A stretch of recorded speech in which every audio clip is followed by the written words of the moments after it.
तो इस एपिसोड के स्टार्ट में लेन मिसेस जी को किस करने ही वाला था। मिसेस जी भी कहती है हाँ प्लीज बी जेंटल। सो उसी वक्त एंट्री होती है ये उनकी, वो भी कहते हैं सिस्टर।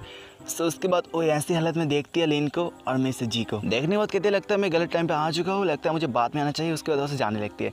मिसेस जी भी कहते लगता है तुम गलत समझ रहे हो, ऐसा कोई बात नहीं है, हम बिजनेस के बारे में बात कर रहे थे। वो भी कहती है हाँ मैं बच्ची हूँ ना, मुझे नहीं पता इन सभी चीज़ों के बारे में कि तुम लोग घप करने के बारे में सोच रहे थे। सो मुझे इन पोजीशन के बारे में नहीं पता, सो मैं इसको इंस्टाग्राम में डाल दूंगा। सो लिन भी कहता है तुम बहुत ज़्यादा बच्ची हो, क्या तुम जानते नहीं ये सब जब कोई काम करता है तुमको इसके बीच में नहीं जाना चाहिए, वरना तुम भी उन सभी चीज़ों में आ सकते हो। सो तुम ऐसा निकल जाओ, 2 घंटे बाद ही यून भी कहते ठीक है बॉस, आपने जो कहा 2 घंटे में बाद ही आऊँगी। So all the best. 2 घंटे के तब मतलब 2 घंटे आप पूरा काम कीजिए, अपने बॉडी को फ्रेश कर लीजिए। यून मतलब जो मिस जी थी वो भी लिन को अपने से दूर करती है। दूर करने के बाद कहती है यून तुम रुक जाओ, ऐसा कोई बात नहीं है जो तुम समझ रही हो, हम बिजनेस के बारे में बात कर रहे थे वो भी लेट के। सो लिन भी कहता है आज मेरे हाथ से मौका फिर से जा चुका है। जो सिस्टर यून थी वो भी कहती है लगता है बॉस के हाथों से मौका जा चुका है, लगता है बॉस अभी गुस्से में है, क्या मैं खड़े होकर देखूँ या ऐसे चले जाऊँ। जो मिस्टर जी थी वो भी कहती है क्या इन्वेस्ट के बारे में क्या क्या बात है, क्या आप तो मुझे डिटेल में बताओ सारी की सारी चीज़। मिस्टर जी कहती है सो चलो बैठ के बिजनेस के बारे में बात करते हैं। सो लिंगन ने यून भी कहने लगते हैं हाँ जो आपका लिंगन कैपिटल बहुत जल्द इस्टेब्लिश होने वाला है वो कल इस्टेब्लिश हो जाएगा, क्या बॉस आप भी उसको जाकर देखना चाहोगे एक बार। सो लिन कहता है मुझे कोई इंटरेस्ट नहीं है, जो मिस्टर की था उसको भेज दो सारी चीज़ों को देखने के लिए, और सारी चीज़ों को हैंडल कर लेगा, और मैं तुमको 1 बिलियन रुपीज़ दूंगा। सो सारे के सारे पैसे तुम जाओ, जाने के बाद मेरे ऑर्फन में डाल देना। इस एरिया के गरीबी मुझसे गरीबी को दूर करना चाहता हूँ, सो उससे भी मदद करना। मिस्टर जी भी कहने थे जो हमारे बिजनेस उस पर भी फोकस करना पड़ेगा, लिंगन बिल्डिंग उस पर भी फोकस करना पड़ेगा, जो हमारे बिजनेस वरना बहुत ही नीचे चला जाएगा। सो हम यही नहीं चाहते, हमको ताकत लगाना पड़ेगी पूरी की पूरी। उसके बाद हमारी जो बिल्डिंग उसकी और भी ज़्यादा ग्रोथ करना पड़ेगा, हमारे बिजनेस उसको और भी ज़्यादा ग्रोथ करना पड़ेगा। सो लिन भी कहता है हमें समझ गया, हमें कभी गाड़ी का घोड़े से आगे नहीं लगना चाहता। जो यूएन थी वो भी कहती है मैं आपको एक सजेशन देना चाहूँगी, एक बार सुन लो एक बार। मैं चाहता हूँ जो हमारे कैपिटल है मतलब जो फाउंडेशन है, मैं चाहता हूँ उसको हम बिजनेस कार्ड के तौर पे यूज़ करें, लिंगन की बिल्डिंग के प्रमोशन के तौर पे। अगर उसको यूज़ करेंगे तो बहुत ज़्यादा फ़ायदा होने वाला है। सो मिस्टर जी भी कहते हैं आइडिया उतना भी ज़्यादा कोई बुरा नहीं है, लेकिन इस बात में बहुत ज़्यादा गड़बड़ी है, बहुत सारे लोग ऐसे हैं कि इस बात को सपोर्ट नहीं करेंगे। सो इस बात को तुम छोड़ दो। जो यून थी वो भी कहते हैं बॉस लिन आपको इस बारे में क्या ख्याल है। सो लिन कहता है तुम्हारे सिस्टर ने इस बात को कह दिया, क्या मेरी हिम्मत है मैं इस बात को रिफ्यूज़ कर सकता हूँ। यून भी कहते हैं सिस्टर आप तो ज़्यादा स्ट्रिक्ट हो वाइफ के तौर पर।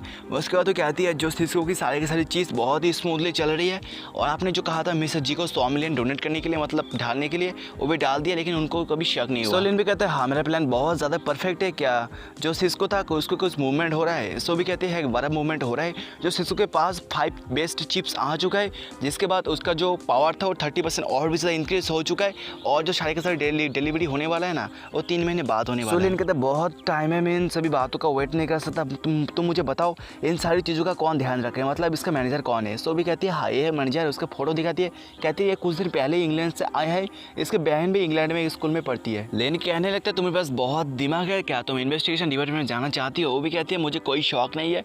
सो उसके बाद तो कहने लगता है जो सिस्को के बहुत सारे एक्सपर्ट चाइना में काम करते हैं, उनका तो टेक्नोलॉजी बहुत ज़्यादा इंप्रूव हो चुका है पहले से, और ऐसा चलता गया जो हमारी कंपोजिशन वो भी कभी स्टैब्लिश नहीं हो पाएगा, वो भी कभी सक्सेसफुल नहीं हो पाएगा। सो लेकिन कहता है मुझे भी सोचने दो इस बारे में। जी वो भी कहने लगती है हाँ जो यून कहा बहुत ही ज़्यादा सही कहा, इसमें कोई गड़बड़ी नहीं है, और तुम साइंटिस्ट के साथ फिर कभी तुम कन्वर्सेशन नहीं करना चाहते, एक साथ तुम बात नहीं करना चाहते, तुम उनके साथ मैच नहीं करते। लेकिन कहने लगता है इस बारे में तुम ज़्यादा सोचो मत, तुम बस वेट एंड सी, तुम सिर्फ रोको और देखो क्या क्या मैं करता हूँ। जो यून थी वो भी कहने लगते हाँ जो हमारे लिंगन कैपिटल स्टैब्लिश हो चुका है, क्या उसके बाद आपका कोई आइडिया है इसको हम और भी कैसे और भी ज़्यादा इंक्रीज़ कर पाए, ग्रोथ कैसे कर पाए। सो लिन कहता है बहुत ज़्यादा आइडिया मेरे पास, लेकिन बहुत ज्ञान भरी बातें फैलता है, मैं आपको फैलना नहीं चाहता बातें। उसके बाद लिन कहते हैं अगर तुमको मौका मिलता है एंजल राउंड में पैसे डालने का, सो तुम पैसे की परवाह मत करना, पैसे डालते रहना, पैसों की कोई टेंशन नहीं है। सो भी कहती है हाँ मुझे पता है इन सारी चीज़ों के बारे में, आपके पास बहुत पैसे अंबानी आपके लोड़े पे है, मुझे पता है। इस बात को कहने के बाद जो यून थी वो भी यहाँ से चली जाती है। सो जो मिस जी थी वो भी लिन के पास जाने के बाद कहती है आज मैंने एक ड्रेस को ऑर्डर किया है, क्या तुम मेरे साथ जाना चाहते हो उस ड्रेस को चूज़ करने में। सो लिन कहता है अचानक से तुमने ड्रेस को ऑर्डर कर लिया है, क्या कुछ बात है, कुछ फंक्शन है क्या। सो कहते हैं हाँ कल जोंगहाई में बहुत सारे लोग आने वाले हैं, वहाँ पर एक पार्टी होने वाला है, नाइट पार्टी, सो वहाँ पर हम जाने वाले हैं। सो लेन भी कहता है सो चलो एक साथ चलते हैं। मिसेस जी भी कहती है जो तुम्हारा फाउंडेशन वो भी इस्टेब्लिश हो चुका है, सो चलो एक साथ चलते हैं। उसके बाद हमें मॉल का सीन दिखाया जाता है जहाँ पे वहाँ पे एक लड़की थी, भी कहती है ये आपके जो ड्रेस बहुत ज़्यादा खूबसूरत है, ये आपके ऊपर बहुत ज़्यादा जचती है। अगर आपको कोई कहाँ पे कोई गड़बड़ी लगती है सो अब हमको कह सकते हो, उसके बाद हम उस जगह को फिक्स कर देंगे। मिसेस जी भी लेन के पास जाती है, जाने के बाद कहने लगते हैं लेन तुम वेट करो मेरे लिए, बहुत जल्द मेरा कपड़े का चूज़ करना हो जाएगा, उसके बाद हम लोग तुम्हारे कपड़े को चूज़ करेंगे। सो लेन भी कहता है कोई बात नहीं, तुम जाओ जाके चूज़ कर लो, मेरे पास बहुत टाइम है, मैं नहीं जाने वाला। सो उसके बाद मिसेस जी कपड़े को पहन के आती है सामने, जिसको देखने के बाद लेन कहने लगते हैं ऑसम, फिदा, सेक्सी, हॉट। वो कहती है कैसा लग रहा है, वो कहने लगता है मैंने कह दिया ना बहुत ज़्यादा खूबसूरत है ये बात। सो उसी वक्त पीछे से एक मैडम आती है, वो भी कहती है हेलो मैडम, ये ड्रेस बहुत ही ज़्यादा खूबसूरत है, मैं चाहती हूँ इस ड्रेस को मैं खरीद लूँ, इसके लिए मैं आपको 20% ज़्यादा पैसे दूंगा, प्लीज़ ये ड्रेस मुझे दे दो। सो लेन कहता है क्या तुम बहुत ज़्यादा बकवास करते हो, तुम ऐसे दफ़ा हो जाओ, इस ड्रेस को हमने खरीदा है और क्या तुम्हारे पास लगता है बहुत ज़्यादा पैसे, पैसों का घमंड मत करो मेरे सामने, मेरे पास इतना पैसा है ना, अंबानी मेरे लोड पे रहते हैं हमेशा, तो मेरे सामने कुछ भी नहीं है, ऐसे दफ़ा हो जाओ। उसके बाद लेन कहता है इस ड्रेस को पैकेज कर दो, इस ड्रेस को पैक कर दो। सो उसके बाद वो लड़की वो अपनी कार में जाती है जो लेन के साथ बात कर रहा था। सो उसके बाद वो कार में जाती है, जो उसके मैडम थी वो भी कहती है क्या तुम्हारा लटका हुआ क्यों है मुँह।